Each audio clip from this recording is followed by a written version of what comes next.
And good morning. It is Wednesday. It is February the 8th, 2023. I'm Eden Hill, and this is Common Sense America. Thank you for joining here at Common Sense. Hashtag Common Sense, hashtag Common Sense America, hashtag let's see, State of the Union, or let's hashtag some scripture this morning. I was trolling on Twitter this morning, and after having my 2 mugs of hashtag Zabar's New York coffee, I'm pretty wired again yet this morning. Did I stay up and watch the State of the Union? Well, we'll get to that in a second. But as I was trolling on Twitter this morning, I was looking for some stories of hope, stories of inspiration, and something that did not have to do with the State of the Union last night. And lo and behold, I came across Patty Heaton's post this morning on Faith. It's under Patricia Heaton. She is the former mom on Everybody Loves Raymond, also on The Middle, and one of my favorite actresses that I have followed over the years since my time on Capitol Hill, and also just her work in the faith and the public square just means so much to me. And so I am just so grateful for what she is doing to inspire us on this beautiful morning. I am live streaming here on YouTube, Instagram, Twitter, LinkedIn, Facebook, and any other place you want to follow me here on this beautiful morning here in Eastern North Carolina. But this morning, Patty Heaton wrote, "Shout for joy to the Lord. All the earth, worship the Lord with gladness. Come before him with joyful songs. Know that the Lord is God. It is he who made us, and we are his." Psalm 100. She said, if you read Psalm 100 today, listen to the Hallelujah chorus and your heart will soar. Well, yes, it does soar. I have been finding more and more that as much as I live in this world of media, I'm a strategic communications professional. I run my own small business. I also am your podcast host here at Common Sense America.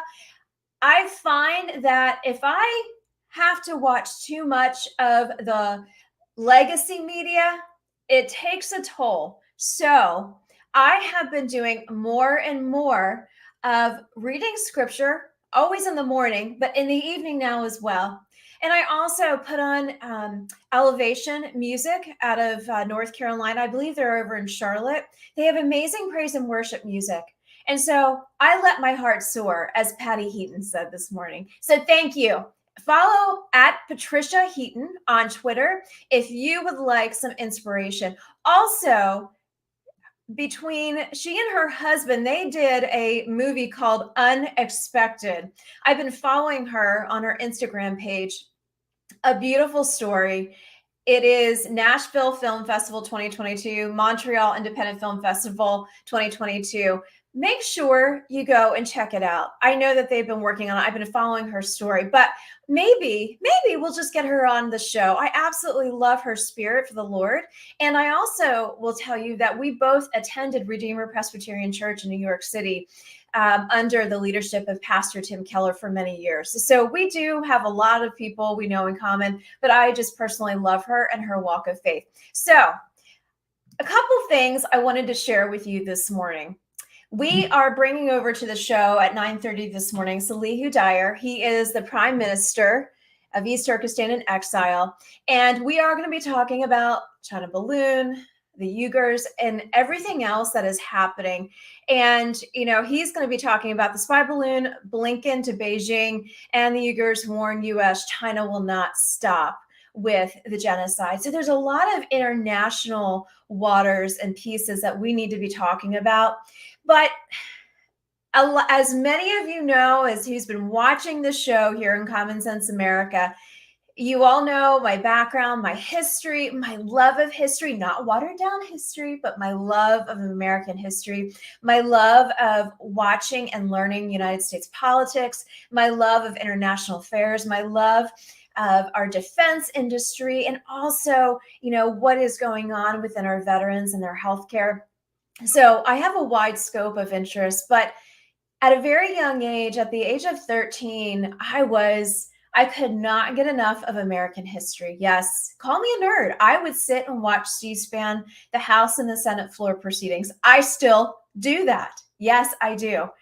I could not wait for the State of the Union every year. And it's my Super Bowl for many of you as you guys are getting ready for the Eagles and the Kansas City Chiefs. It's my Super Bowl. Whether you like whoever is sitting at the helm, you guys all know I don't. I don't have any respect for a person who believes in killing babies. I don't have any respect for those who don't care about our military or our national security. I don't have any respect for a commander in chaos. That's what I see. And that's what I saw happen last night. Did I stay up and watch it? I called a couple friends and I really wanted to see if they would stay up and watch it with me. We could do shots of water or shots of coffee to stay awake. But instead, I had a very fruitful, healthy, God-fearing, God-loving conversation with a very dear friend in Florida. And then I ended up watching some of the commentary at about 9:30 with my husband, and then I fell asleep. I just did. So I got up early this morning. I wanted to see Sarah Huckabee Sanders and her response. I greatly admire her. She is a woman of conviction, a woman of faith, a woman of leadership. And you know how I always say on the show, I'm always looking for a leader. Our nation is looking for leaders. Well, I applaud Sarah Huckabee Sanders, the first female governor of the great state of Arkansas. I applaud her conviction. I applaud her presentation, her eloquence of communication. And she didn't have to scream and she didn't have to flail her hands and she didn't have to get up and start telling people that they were liars. And she didn't have to act like both Republican and Democrats that have acted in the past week. She acted as an intelligent communicator, a woman of faith and conviction. And I applaud her for her powerful speech. If you all are interested in watching her speech, I have included an Epoch TV link in the comments section here at Common Sense America.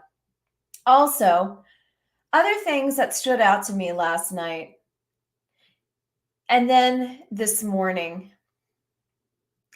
Our nation is at a very critical time. And so what I decided to do was pull up some of Ronald Reagan's famous speeches from when he was governor of California and then as he became the president of the United States.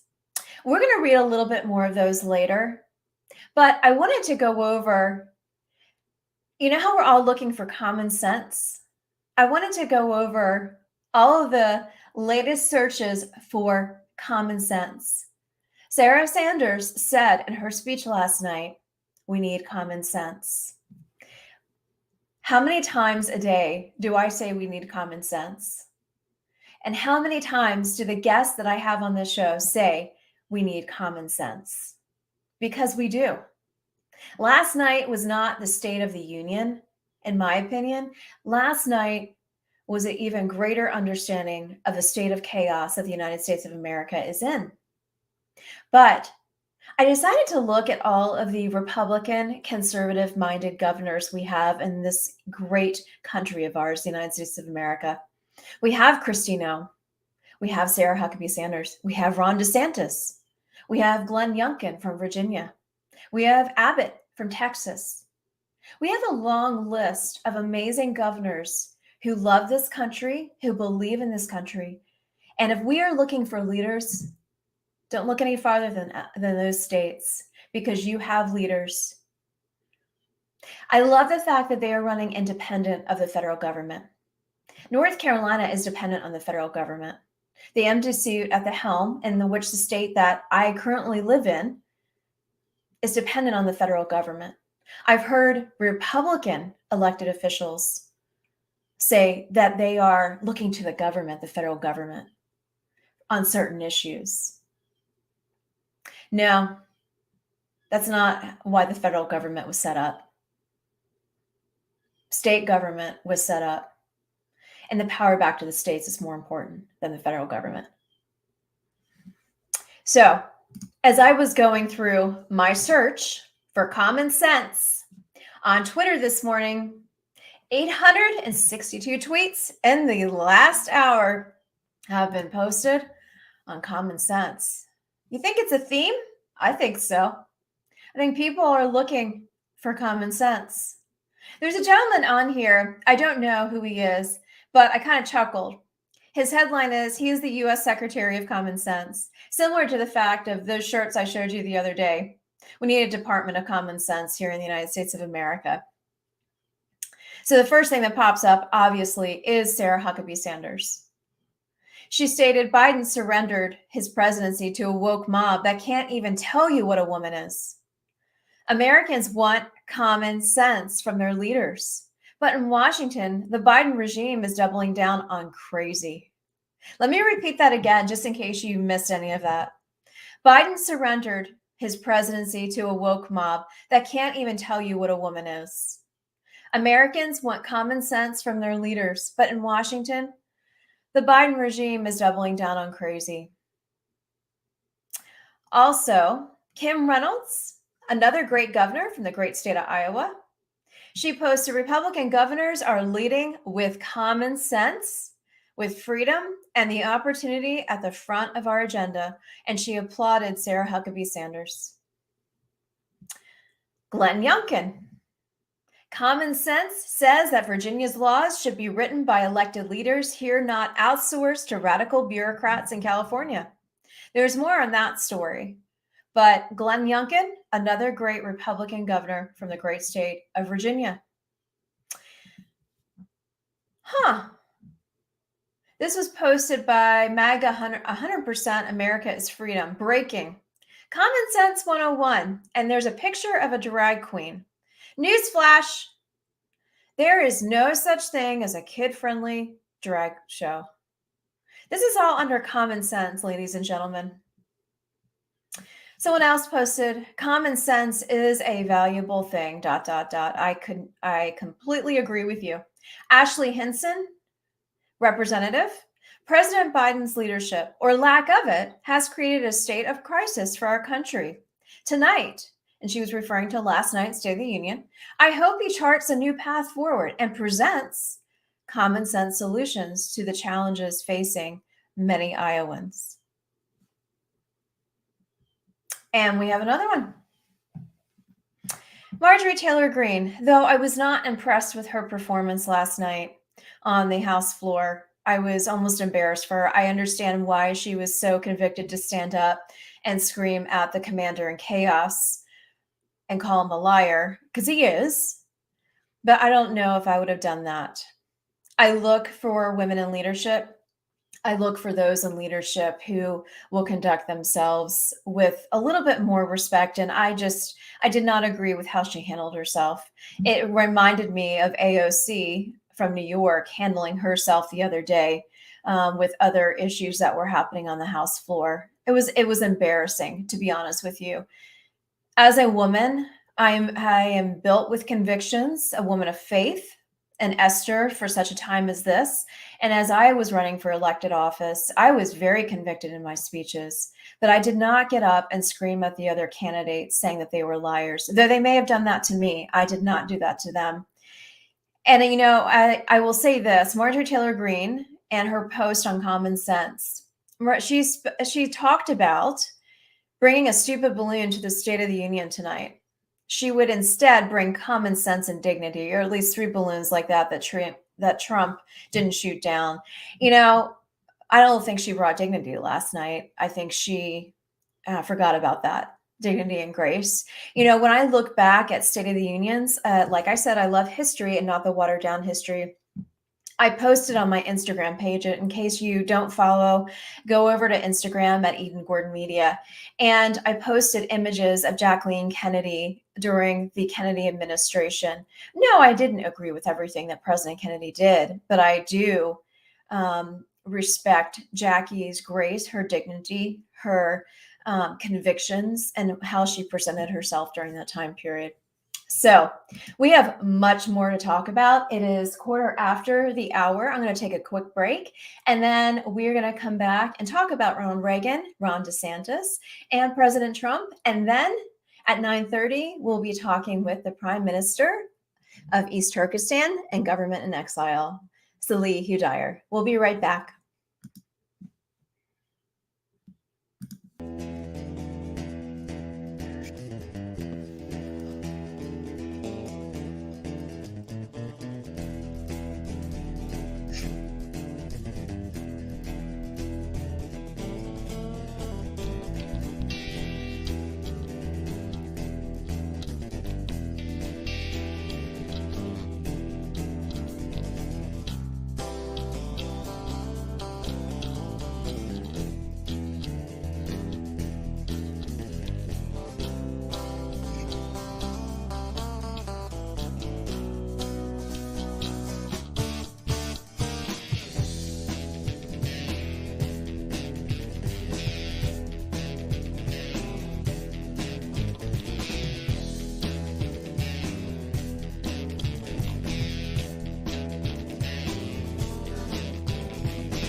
And thank you, Will Baker, for your amazing and fun music I get to play here every morning here at Common Sense America. Thank you all for who are tuning in, who watch the show afterwards. You can go over to YouTube. You can check out all the clips. I love playing with the clips. I love all the guests that we are bringing to the table. I hope you enjoy them. I can tell that you do because you send me private comments later on, or you send me notes, or you find me on Instagram and you share your thoughts there, or you meet me over at Facebook. So to each and every one of you who tune in during the live show or post show, thank you all for your amazing support. I love talking with you every morning, and I love being able to bring truth, talk about Jesus, talk about my faith, and talk about the convictions of my heart and what I love about the United States of America. So I was sitting here reading some of President Ronald Reagan's speech when he was governor of California, and it is so relevant to today. And I'm going to read a little bit, but I also wanted to alert you to Governor DeSantis. He will be on a book tour. His book is coming out very soon. In fact, I'm going to read a quick article to you from Florida Politics. I did pre-order the book. I am waiting with a bated breath to read it. I can't wait. It is a blueprint for our precious America. And I'm excited to see what God has in store for him. Whether he remains in Florida, whether he does hop on the campaign trail, I love watching him, especially as former President Trump takes hits at him. And he evidently did something yesterday on Truth Social and did it a couple times and continues to take hits at DeSantis. But you know what? What I love about DeSantis is that he does not engage. And I noticed that during my campaign. I was taking left and right hits for my husband's military service, for me not being a legitimate spouse. Oh, give me a break, people. How low can you go? And I kind of look at Trump doing the same thing to DeSantis. I didn't engage and I wasn't going to. I'm bigger than that. And I know DeSantis in the sense that having watched him and his leadership as he runs the great state of Florida, I don't see it in him to stoop that low either. And I'm surprised President Trump is stooping that low. So, my amazing husband and my amazing father and we were doing a conversation this morning before the show. And, we were talking about the Trump and the DeSantis commentary that just came out. And my dad made a really valid point. And my dad is a great respecter and a great follower, a reader of former UN ambassador and former governor of South Carolina, Nikki Haley. And he said, if DeSantis decides to put on the punching gloves and get in the ring with Trump, you know what? It really does open up a huge gateway for Nikki Haley to kind of sit there and just watch them battle it out and her rise with grace and with dignity. Those are two very important components when you're running. Yeah, we see many elected officials who were just elected last year that do not have any grace, any dignity, any common sense. And you kind of sit there and wonder, how did that happen? And I'm not going to name names because I don't want to give them publicity on the show because they're not worth it. But you kind of sit there and wonder. So what I look for when I look in a leadership is grace and dignity and a person of faith, whether it is a female who decides to run for the United States presidency, or whether it is another governor, a Republican governor like Ron DeSantis running for the presidency. So let me give you some save the dates for Governor Ron DeSantis first, and then I'm going to read some of the clips from the New York Post and Ronald Reagan before Salih comes over. So, Florida politics, FloridaVoiceNews.com. I posted it on this page, on all the pages that are carrying the show Common Sense America live stream. Florida's Voice. DeSantis to headline GOP clubs in Texas and California and Alabama after his book release. The book is called The Courage to Be Free, Florida's Blueprint for America's Revival by Ron DeSantis. The Courage to Be Free, Florida's Blueprint, is launching February 28th. So it's launching the last Tuesday of this month. And it's basically a week after President's Day. I love the timing of it. As a strat comms professional, I think that was really smart. I don't know who was running his strat comms team, but that was absolutely perfect timing if in fact he does decide to announce his candidacy for the presidency. So the article, I'm going to read a little bit of it. Governor Ron DeSantis will travel to two of the country's largest states, California and Texas, in March to headline local GOP club dinners off the release of his upcoming book. The Texas Tribune reported on the Florida governor's plans to travel to Harris County, Texas on March the 3rd and Dallas County the next day. March the 3rd, DeSantis is set to attend the Harris County GOP's Lincoln Reagan dinner. The Harris County event tickets reportedly start at $250 and the Dallas event at $500 a person. DeSantis is visiting Texas in March to help raise money for the county Republican Party, said the Tribune. Then DeSantis is flying to California's Orange County to headline an evening with special guest Governor Ron DeSantis of Florida on March the 5th. I wonder if he's going to be at CPAC. CPAC is, let's see, Wednesday, March the 1st and ends on the 5th. And I'm wondering if he's even going to be at CPAC. I usually go. I've been going for about 20 years, and this year I decided it wasn't in my best interest to attend. But that's beside the point. Maybe we'll talk about CPAC and their headliners for this coming year next week, because we have all new guests next week, and I'll tell you about that later. At the Orange County GOP's event, general admission tickets begin at $500 and attendees can purchase the platinum sponsor tier for $15,000. DeSantis will then speak at the Alabama Republican Party annual winter dinner on March the 9th. Looks like he's going to be pretty busy in March. On the Orange County's GOP ticket page, they noted that general attendees also receive a copy of DeSantis's book, Florida's Blueprint for America's Revival. If anybody who's tuning in has received an early copy, has been able to read any excerpts from it, or have any comments on the title or any comments on this could be in coordination with his launch for the presidency, I'd love to hear your thoughts. I'd love to know what you guys are thinking. Are you still in Trump mode, or are you more in DeSantis mode, or are you more in a Nikki Haley mode, or are you looking at Pence or other candidates? I'd love to hear your thoughts. No American leader has accomplished more for its state than Governor Ron DeSantis. Now he reveals how he did it. The book description said, "This book is a winning blueprint for patriots across the country, and it's a rallying cry for every American who wishes to preserve our liberties." It's too bad they didn't put anything about common sense in here, because he definitely has ran his leadership on common sense in the great state of Florida. This book will cover key moments in his life. Excuse me, I need to drink some coffee this morning. Allergies here in Eastern North Carolina are kicking in as we have warm weather kicking in. Like growing up in working class family, playing in the Little League World Series, education at Yale and Harvard, volunteering for the Navy after 9/11, serving in Iraq, his family and insight into his thinking when grappling with COVID-19 restrictions, critical race theory, woke companies, and legacy media. It's all about that. So to read more on this article, hop over to any of my social sites to check out this interview, this article, and his schedule, and then go on Amazon and pre-order the book. I mean, it doesn't cost very much. And I think it'll be a good read. And then I'd love to hear your thoughts after you've read it. So we have just a few minutes, just about 3 minutes before Salih comes over. So I'm going to take a quick break, grab some water, and then we will be right back.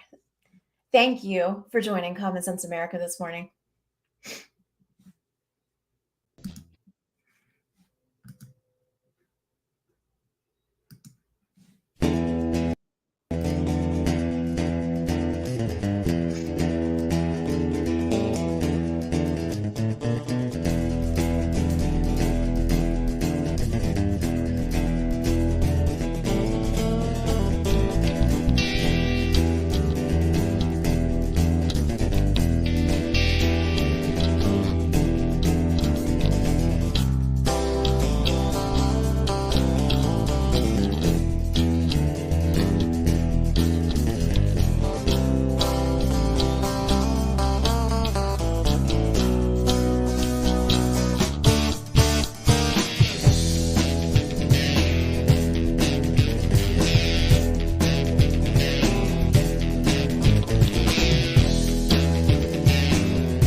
And for all of those who are tuning in, this is Common Sense America. It is at just about 9:30 a.m. Eastern Time. It's Wednesday, February the 8th, 2023. It is a beautiful day here in Eastern North Carolina. It is going to be up to 70 degrees today. I think I'm going to be probably playing outside or working outside a lot today because it's absolutely stunning.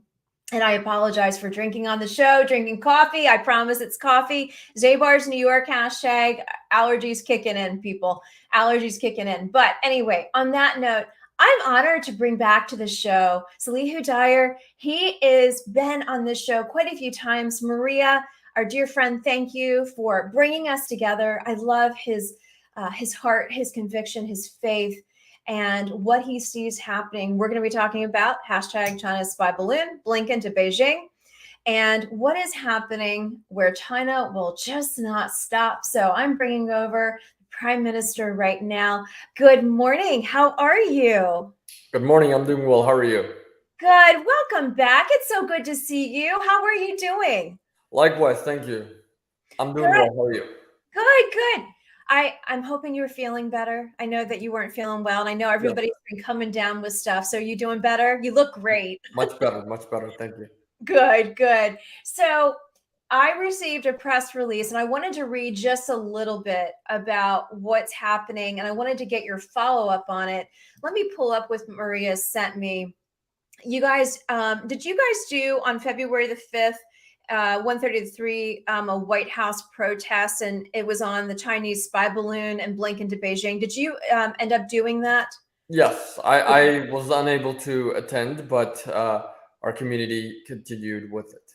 Okay. Can you talk to basically, can you talk to your thoughts on the spy balloon? I mean, everybody has their own commentary and everybody's been talking about it since last week.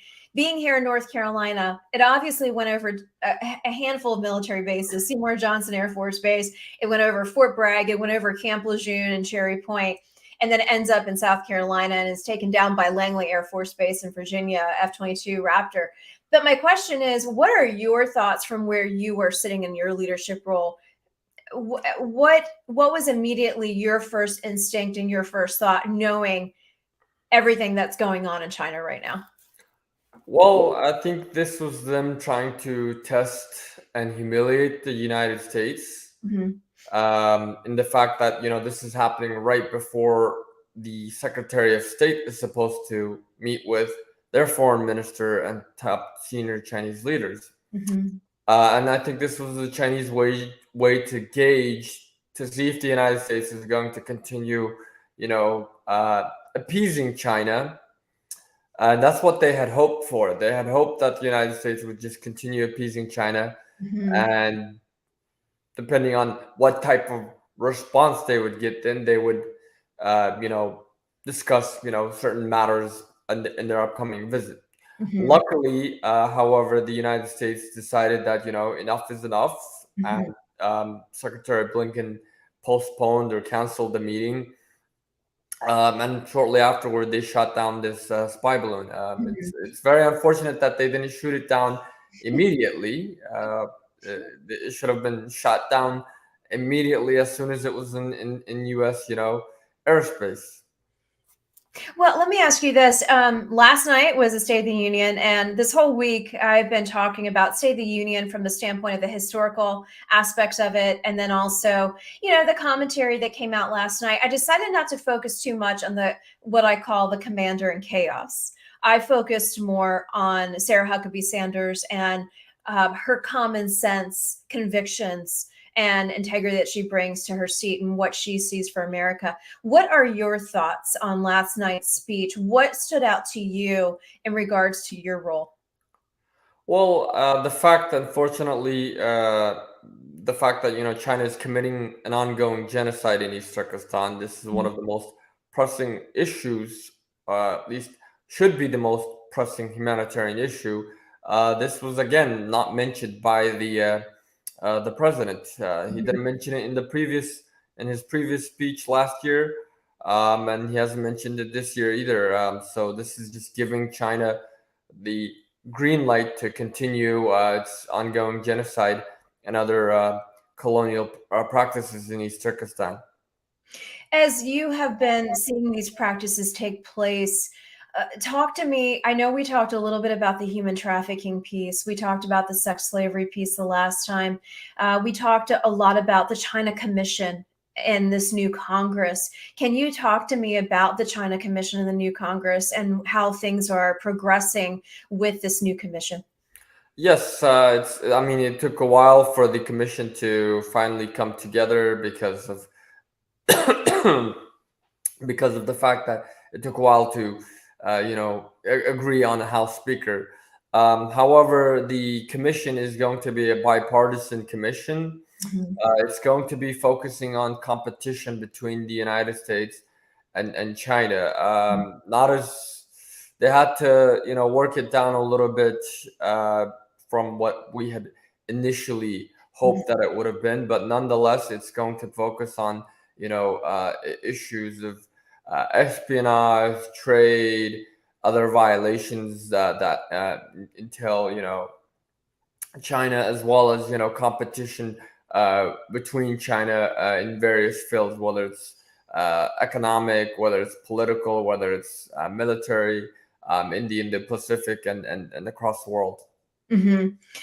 So as we are heading into the early spring of the year, what other things are you working on? I wanted to pull up the press release again and kind of read a little bit to the audience.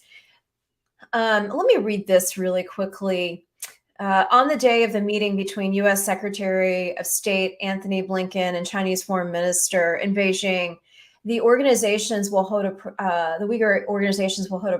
a protest outside the White House to demand urgent action against China's human rights abuses in East Turkistan. The East Turkistan Government, Exile, and the East Turkistan National Movement are calling on the United States government to take immediate steps to end China's campaign of genocide and occupation in East Turkestan. The events aim to draw attention to the ongoing oppression of the people, which includes extrajudicial detention, torture, forced labor, sterilization, and other grave violations of international law.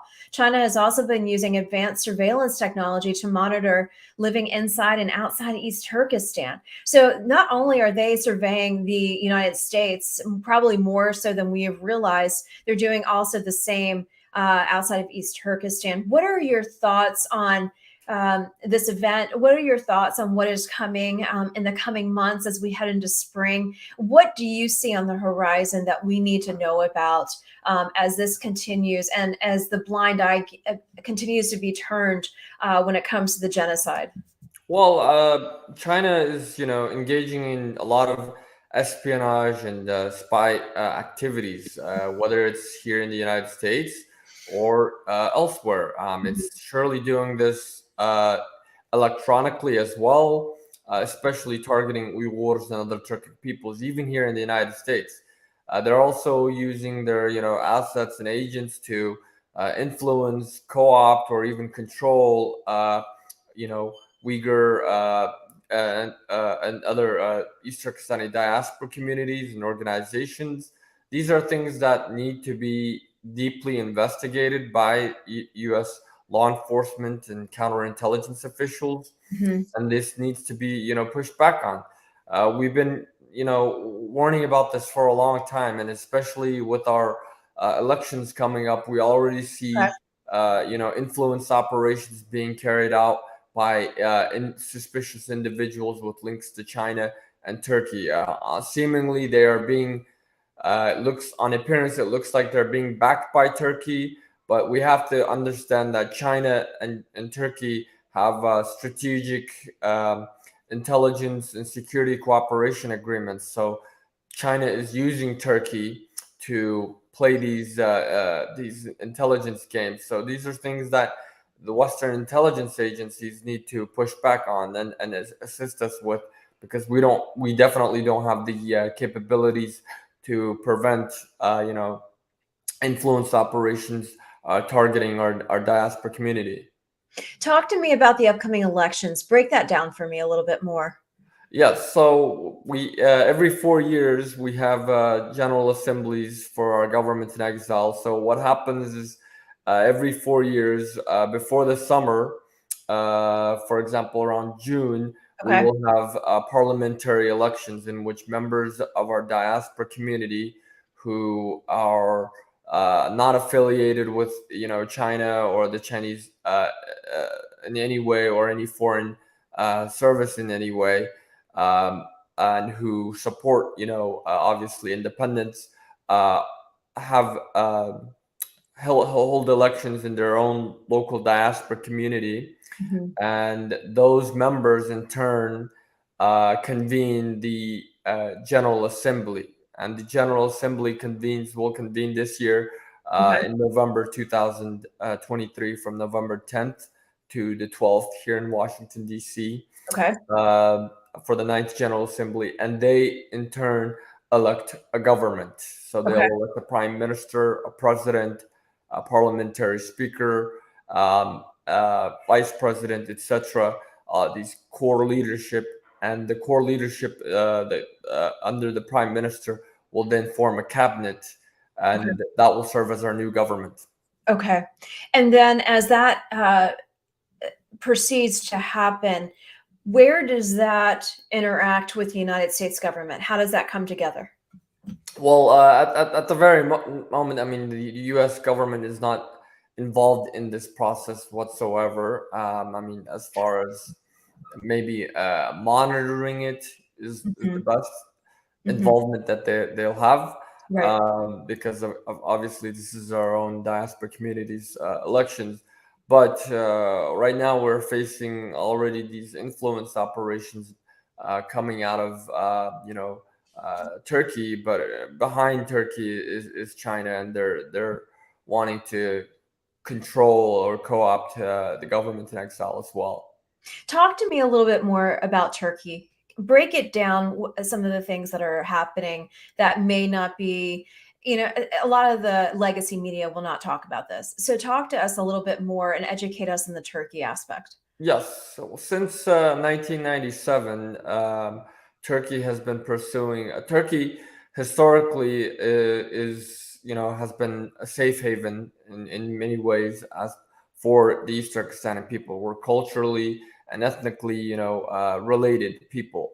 Mhm. However, since 1997, Turkey has pursued a Beijing only policy in terms of their foreign relations, and they've been actively working with the Chinese government in terms of intelligence and counterintelligence and security cooperation to influence, co-opt, and even control Uyghur and other East Turkistani diaspora groups. It's because of this, many of our pro-independence leaders, we had to flee to the west from Turkey, Mhm. uh, because Turkey was no longer a reliable country. It Mhm. was no longer a reliable or safe host. Mhm. In recent years, Turkey, despite having the largest diaspora community outside of Central Asia, they've been actively, working with China to suppress our activities within Turkey, to, uh, prevent, recognition. Even the current administration in Turkey, the Erdogan regime, the Turkish parliament tried numerous times to pass resolutions and bills that would recognize the ongoing genocide, that would call for, some form of action.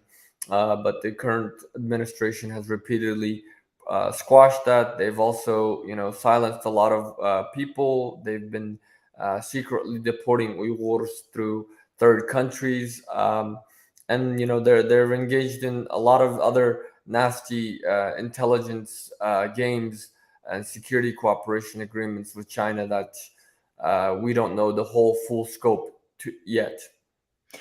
How are you uncovering this? As you said, you're not privy to the full scope yet. Are you in process of finding out more? How is that coming to be for you? How are you able to get a hold of this information?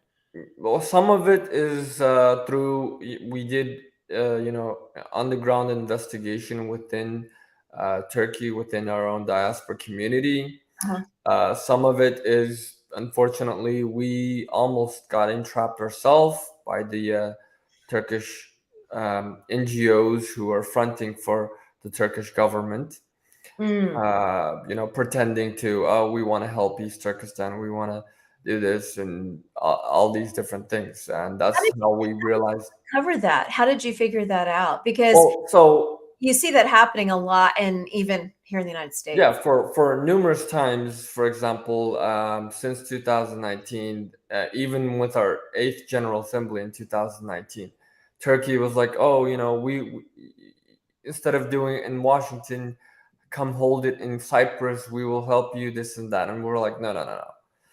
Then even after that, they said, oh, we want to help. We'll get you a meeting with this. We'll do Mhm. this. We'll give you this type of help, that type of help. And we've told them repeatedly, you know, you have a deep intelligence and security cooperation with China. Your own foreign minister stated that we view China's security as our own. Mhm. Until, you change something, we're not going to, we can't trust you. Right. And we told them, the United States is going to recognize this genocide. Turkey should be the first country. You're ethnically and linguistically related to us. You should be the first country to do this. Right. They, of course, didn't. Then finally, with our ICC case, we had to send investigators or lawyers and investigative team to gather evidence. So we obviously needed some assistance in securing their visas and Mhm. getting them permission and ensuring that nobody tries to stop them. So we reached out to this Turkish NGO that had reached out to us and said, hey, can you at least not prevent this? We don't need your help. Right. Can you just not prevent this from happening? Right. And they're like, okay, yeah, we'll help. Then we did a press conference there, and afterwards they're like, oh, we want you to, we want you to include this person from our side into your legal team handling your ICC case. So trying to Uh, infiltrate your group. and we're like, okay, we'll consider that.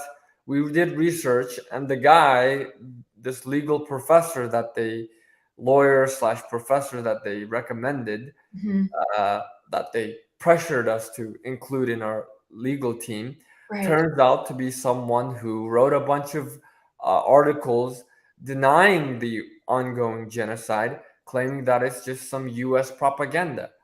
And we were like, what the hell is this?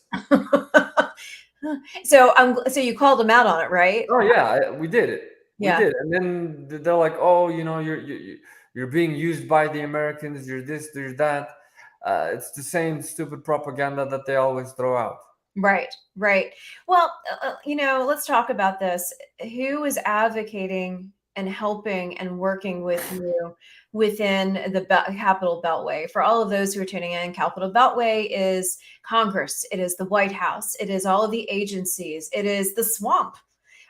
So, as you have been working out of Washington, D.C., working to stop this genocide, I'm sure many, human trafficking organizations and those who are fighting to stop this type of thing and genocide in Congress are coming alongside of you. Am I incorrect in that? Yes, I mean, there are a lot of great people on both sides of the aisle in Right. terms of this our issue. Luckily, I think our issue is one of the few issues that seem to unite Mhm. people. The both sides of the aisles together. Um, but on the political aspect, undeniably it's the right, the Republicans, who are more willing to take more tough measures on China, and we're hoping that we're trying to get a bill or resolution introduced similar to the Resolve Tibet Act, Mhm. or at the very least a resolution or bill that would recognize East Turkestan as an occupied country like Tibet. Mhm. Let me mention this to you, and I'm curious because I'd love to have this opportunity if the opportunity is there. Do you have any, if you will, survivors who you have been working with that would be able to speak publicly to all the work that you are doing to prevent this genocide? Yes, in fact, there's three known concentration camp survivors here in the United States. Okay. Uyghur concentration camp survivors. well, two Uyghur, one Kazakh, and they've been publicly speaking. They've been meeting with members, joining some of our meetings with members of Congress, and in testifying before Congress and urging them to take more meaningful actions. And then some of them have been very outspoken on this over the years. I would love to have you and one or a couple of them come back to the show and hear their personal stories. The human interest piece is bigger than anything else in many ways, because when it comes to this genocide, we as believers, we as Christians, we as though who love the human race, we need to be talking more about this, and we need to be just sharing their stories more. I would love to be able to have that opportunity with you to support what you are doing. Talk to me about what you have coming up in the next couple weeks. Do you have any more White House protests, any Capitol protests, any other press conferences, or any other opportunities for my audience to support or get engaged with what you are doing online?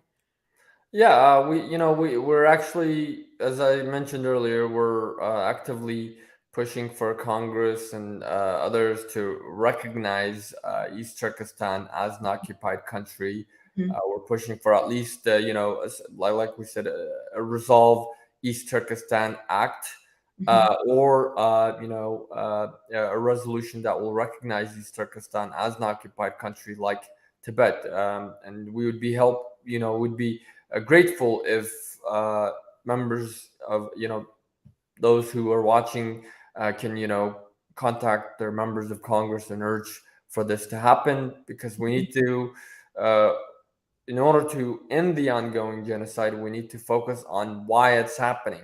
We have Mhm. to tackle it from the roots.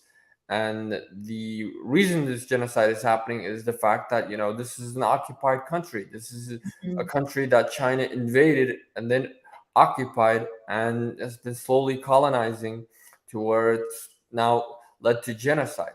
And the only way that we can ensure the freedom, the human rights, the existence of these people in East Turkestan is by, helping East Turkestan restore its independence. Mhm. And the first step in that is recognition, recognizing the fact that East Turkestan is an occupied country, and using that recognition in international law to, uh, assert East Turkestan status.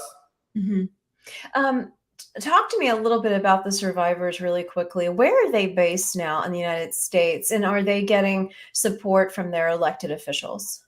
They are based here in the Northern Virginia area. Oh, okay. Yeah, Okay. they're all based here because this is where most of our diaspora community in the United States lives. Okay. The elected officials have been very helpful in terms of uh, uh, in terms of helping them, getting them over here. In fact, it was through members of Congress that many of them were able to be brought here in the U.S. Mhm. And they've testified before Congress numerous times, Mhm. uncovering the atrocities that they went through. Excuse me. Are they the atrocities that they have gone through, are they able to receive medical assistance now being here in the United States? Yeah, I think they did. I think they did, because many of them obviously were went through unimaginable, tortures and other, Right, abuses like right, rape. right. From my knowledge, from what I know, the U.S. officials here, they were medically examined and they were given, uh, help, assistance and help in any way that they needed. Mhm. With that said, as we I mean, I want to hear, I would love to hear their stories. I would love to bring you back. And if you have any who are willing to come on the podcast and do a live interview, I would love to just share the human side, the human interest stories with my audience. I think it'll make it even more of a reality for them, as we've been really raising the flag on the genocide in China and what's happening. I would love That, and I appreciate what you're doing in your service. Any other final links? Where can we find you on social media, and any other ways that we can get involved? Yes, I mean, anyone can, at the very least, take 5 minutes out of their day to, Google Uyghurs, to share an article about what's happening, to follow us on social media at ETExile.gov, Mhm, or myself at Salih Hudayar, mhm. um, and to, at least retweet, share what's happening, keeping updated, subscribing to our newsletter, Yeah. and when we have events, if y'all are able to join us, those types of things. But Okay. at the very least, just spreading awareness about what's happening is uh, the easiest thing that everyone can do. Well, I obviously will be sharing this with my audience. It will be going up. I know I will tell you, Salih, in all the interviews that we have done together, they have been very popular on my social channels. So you are making an impact, you are making a difference. And, I will just leave you with that encouraging word and thank you for what you're doing. And also thanks to Maria for raising the flag and getting all of the publicity out. She's doing a phenomenal job with working with you guys. And so I'm grateful for her. So I look forward to having you back, and I would love to get us scheduled maybe in March for one of their survivors to come on with you if you're up for that. So we'll plan on that. Oh, thank you. You're God welcome. bless you. God bless you too. Have a wonderful rest of your week. Enjoy your Wednesday. I can see the sun shining. It's going to be a beautiful day. So have a wonderful day, Salih. I'll see you soon. Thank you. God bless. Bye. For all of those who are tuning in, this is Common Sense America. I am Eden Hill. If you have not subscribed yet to my YouTube channel, hop over there, go to Common Sense America with Eden Hill. You will see everything and when it began back in late summer, early fall of last year. All of the phenomenal human beings who have joined the show, from my dear friend Holly K. Dunn and her book, Soul Survivor, to Michelle Rigby Assad and her book, Breaking Cover, to my dear friend Catherine Haley and the Oak Rose Group in Arizona. Oh my goodness, Susan B. Anthony, Pro Life America. I am just grateful for all of these amazing women. Peggy Grandy and The President Will See You Now, author of that. We used to work together in the Trump administration. So many amazing Americans who are out there on the front lines and who are just exhibiting the power of conviction, faith, family, God, country, and leadership. We are looking for leadership, and look none other than to DeSantis, Huckabee Sanders, Youngkin, Abbott. I mean, the list goes on. Kim Reynolds, Iowa. So many amazing governors we have to look to. So I'm going to end with this speech from Ronald Reagan, just a couple of paragraphs, and then I will see you tomorrow. Brand new guest tomorrow, Turning Point USA High School program that there is here in Eastern North Carolina. Two young, great Americans uncovered the religious piece, the Constitution, and even presidential speeches being removed from schools. You do not want to miss this interview. These guys are great. You guys will absolutely love them. So, on that note, I'm going to end with this presidential speech from January 5th, 1967, by then Governor Ronald Reagan. Freedom is a fragile thing, and it's never more than one generation away from extinction. It is not ours by way of inheritance. It must be fought for and defended constantly by each generation, for it only comes once to a people. And those in a world history who have known freedom and then lost it, never known it again. Knowing this, it's hard to explain those among us who even today would question the people's capacity for self-government. I've often wondered if they will answer, those who subscribe to that philosophy. If no one among us is capable of governing himself, then who among us has the capacity to govern someone else? Using the temporary authority granted by people, an increasing number lately at all levels of government have sought control, even of the means of production, as if they could do this without eventually controlling those who produce. And always they explain that is necessary to the people's welfare. Quote, the deterioration of every government begins with the decay of principle upon which it is founded. This was written in 1748, and it's as true today as it was then. And this is in 1967, and it's true today as well in 2023. I'll end with this paragraph. Government is the people's business, and every man, woman, and child become a shareholder with the first penny of the tax paid, with all the profound wording of our federal constitution. Probably the most meaningful words are the first three: we, the people. And those of us here today who have been elected to the constitutional office and to the legislature are in that three-word phrase. We are of the people. We are chosen by the people to see that no permanent structure of government ever encroaches on the people's freedom or assumes a power beyond that which has freely been granted to us by the people. We stand between the taxpayer and the tax spender. Now, it is inconceivable to me that anyone could accept this delegated authority without asking God's help. And I pray that we of the legislature and the administration can be granted the wisdom and the strength beyond our limited powers, that with divine guidance, we can avoid easy expedients, that we can work to build a state where liberty under law and justice can triumph, where compassion can govern, and wherein the people can participate and prosper because of their government and not in spite of it. On that note, God bless you all. I will see you tomorrow with Turning Point USA. Have a fabulous Wednesday.